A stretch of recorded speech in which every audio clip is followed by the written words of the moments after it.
We actually just recently handled two similar cases where Spanish-speaking parents of a special education student were wanting to participate in their child's IEP meetings in a way that was more meaningful to them. And what I mean by that, Joe, is they had retained our services, and I had developed such a strong relationship with them that they felt the most comfortable by receiving interpretation services from me in a written format, causing the IEP meetings to not have to be as long as they typically are when they are providing translation services. I don't know if you've had to be in a situation where you are perhaps interviewing someone or in a meeting where someone needs translation services. The typical setup is you say something,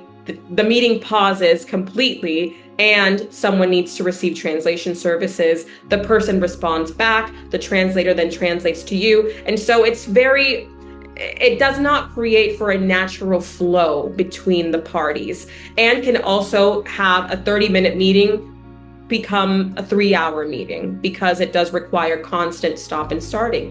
And so we had a couple of clients that had requested that I provide interpretation services to them in a live format via text messaging, writing through a encrypted system that would allow them to not only follow along in a fashion that worked better for them, but also it would allow them to use these notes as their own personal notes following the meeting. If they ever wanted to reference what was said, what was promised, they had their notes right there because we were able to provide that service for them.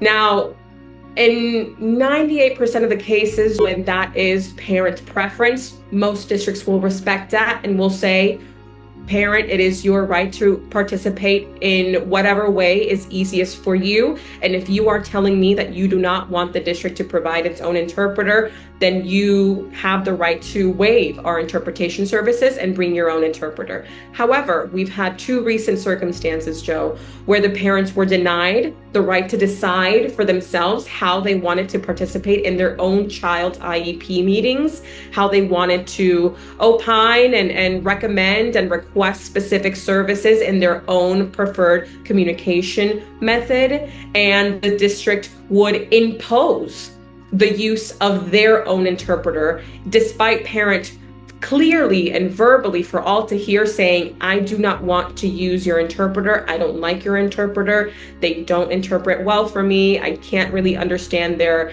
language or their lingo or their accent, and I want to use my own interpreter. And so we had to take both matters to, we had to file actions against these two districts, and we had great outcomes for both matters because it is parents' right to participate in their child's IEP meeting as they prefer to participate. And it is not the district's right to impose interpretation services that the parent has willingly, clearly, and verbally expressed they do not want to receive. And so it really feels offensive, oppressive, and discriminatory, outright discriminatory, for a parent to hear a school district say, we hear you loud and clear, parent, but we think we know better than you, and we're going to force you to make use of our interpretation services. And so we had to take things to the Office of Administrative Hearings, and I'm happy to say that we had great successes in both cases.